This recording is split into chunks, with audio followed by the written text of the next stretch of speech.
ಮನೆ ಸಿದ್ದರಾಮಯ್ಯ ಸಾಹೇಬ್ರೆ, ನಮ್ಮ ಪಕ್ಷದ ಮುಖಂಡರು AICC ಅಧ್ಯಕ್ಷ ಆದಂಥ ನನ್ನ ಆತ್ಮೀಯರು ಹಿರಿಯರಾದಂಥ ಮಲ್ಲಿಕಾರ್ಜುನ ಖರ್ಗೆ ಸಾಹೇಬ್ರೆ, ಸಂತೋಷ್ ಲಾಡ್ ಅವರೇ, HK ಪಾಟೀಲ್ ಅವರೇ, HC ಮಾದೇವಪ್ಪ ಅವರೇ, ಸತೀಶ್ ಜಾರಕಿಹೊಳಿ ಅವರೇ, ಮುನಿಯಪ್ಪ ಅವರೇ, BK ಹರಿಪ್ರಸಾದ್ ಅವರೇ, ಪ್ರಸಾದ್ ಅಬ್ಬಯ್ಯ ಅವರೇ, ನಸೀರ್ ಅಹಮದ್ ಅವರೇ, ವೇದಿಕೆ ಮೇಲೆ ಆಸೀನಿರುವ ಎಲ್ಲ ಆತ್ಮೀಯ ಸ್ನೇಹಿತರೆ, ಮೊದಲೇ ಆಗಿ ತಮಗೆ ಇಷ್ಟು ದೊಡ್ಡ ಸಂಖ್ಯೆಯಲ್ಲಿ ಬಂದು ಈ ಕಾರ್ಯಕ್ರಮ ಯಶಸ್ವಿ ಮಾಡಿದ್ದಕ್ಕೆ ಇಲ್ಲಿಂದಾನೇ ನಿಮ್ಮ ಕಾಲಿಗೆ ದೊಡ್ಡ ನನ್ನ ನಮಸ್ಕಾರಗಳು.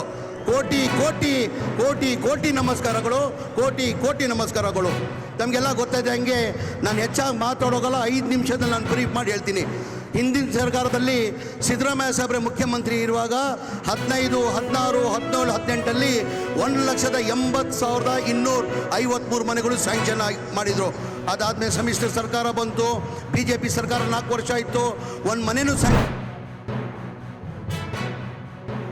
ರಾಜ್ಯಪಾಲರನ್ನ ಸ್ವಾತಂತ್ರ್ಯ ಬಂದ ನಂತರ ವರ್ಷಗಳ ಕಾಲ ಯಾರು ಮಾಡಿಕೊಂಡಿದ್ದಾರೆ. ಗಾಂಧಿ ಕುಟುಂಬದವರು ಇಂದಿರಾ ಗಾಂಧಿ ಆದಿಯಾಗಿ ರಾಜ್ಯಪಾಲರನ್ನ ಒಂದು ರೀತಿ ಯಾವ ರೀತಿ ನಡೆಸ್ಕೊಂಡ್ರು. ಈ ದೇಶದಲ್ಲಿ ಸುಮಾರು 90 ಬಾರಿ ಬೇರೆ ಬೇರೆ ರಾಜ್ಯಗಳಲ್ಲಿ 90 ಬಾರಿ ರಾಷ್ಟ್ರಪತಿ ಆಡಳಿತವನ್ನು ಹೇರುವಂಥ ಕೆಲಸ ಕಾಂಗ್ರೆಸ್ ಪಕ್ಷ ಮಾಡಿರುವಂಥದ್ದು. ರಾಜ್ಯಪಾಲರನ್ನ ದುರುಪಯೋಗ ಪಡಿಸ್ಕೊಂಡಿದ್ದು ಕಾಂಗ್ರೆಸ್ ಪಕ್ಷ ದುರುಪಯೋಗ ಪಡಿಸ್ಕೊಂಡಿರುವಂಥದ್ದು, ಭಾರತೀಯ ಜನತಾ ಪಾರ್ಟಿ ಅಲ್ಲ. ನಾನು ಹೇಳ್ತಿರೋದು ಇವತ್ತು ವಿಕಸಿತ್ ಭಾರತ್ ಶ್ರೀರಾಮ್ ಜಿ ಏನು ಅನ್ಯಾಯ ಆಗಿದೆ. ಒಬ್ಬ ಈ ದೇಶದ ಪ್ರಧಾನಮಂತ್ರಿ ಪ್ರತಿ ವರ್ಷ 80-85 ಸಾವಿರ ಕೋಟಿ ಇವತ್ತು ಉದ್ಯೋಗ ಖಾತ್ರಿ ಯೋಜನೆಗೆ ಹಣವನ್ನು ಖರ್ಚು ಮಾಡಬೇಕಾದ್ರೆ ಆ ಸಾವಿರಾರು ಕೋಟಿ ಹಣ ಸರಿಯಾದ ರೀತಿಯಲ್ಲಿ ಸಮರ್ಪಕವಾಗಿ ಅದು ಉಪಯೋಗ ಆಗಬೇಕು. ಯಾವುದೇ ರೀತಿ ಭ್ರಷ್ಟಾಚಾರ ಆಗಬಾರ್ದು. ಗ್ರಾಮೀಣ ಭಾಗದಲ್ಲಿರ್ತಕ್ಕಂಥ ಬಡವರಿರ್ಬೋದು, ಕೂಲಿ ಕಾರ್ಮಿಕರಿರ್ಬೋದು, ಸಣ್ಣ ರೈತರಿರ್ಬೋದು, ಅವ್ರಿಗೆ ಅನುಕೂಲ ಆಗಬೇಕು.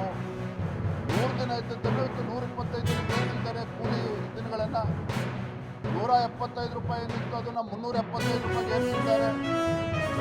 ಕೇವಲ ಗುಂಡಿ ಎಂಬುದು ಗುಂಡಿ ಮುಟ್ಟಕ್ಕಂತ ಏನು ಮಾಡ್ತಾಯಿದ್ರು. ಇವತ್ತು ಆ ಹಣದಿಂದ ಬರ್ತಕ್ಕಂಥ ಹಣದಿಂದ ಆ ಗ್ರಾಮದಲ್ಲಿ ಬೇರೆ ಬೇರೆ ಏನೇನೋ ಅಭಿವೃದ್ಧಿಗಳು ಆಗಬೇಕು, ಆ ಗ್ರಾಮ ಸಭೆಗಳು ಮಾಡಬೇಕು ಅಂತ ತೀರ್ಮಾನ ಮಾಡಿರ್ತಕ್ಕಂಥದ್ದು ತಪ್ಪಾಗಾದ್ರೆ. ಆದರೆ ಇದನ್ನು ನೆಪ ಮಾಡಿಕೊಂಡು ತರಾತುರಿಯಲ್ಲಿ ವಿಶೇಷ ಅಧಿವೇಶನವನ್ನು ಕರೆದು ರಾಜ್ಯಪಾಲರ ಮುಖೇನ ಇವ್ರಿಗೇನು ಮನಸ್ಸೋ ಬಂದಂತೆ ಒಂದು ಕೇಂದ್ರ ಸರ್ಕಾರದ ವಿರುದ್ಧ ಎಚ್ಚೆತ್ತುವಂಥ ಭಾಷಣ ಮಾಡಬೇಕು ಅಂತ ಹೇಳಕ್ಕೆ ಸಾಧ್ಯ ಆಗ್ತದೆ.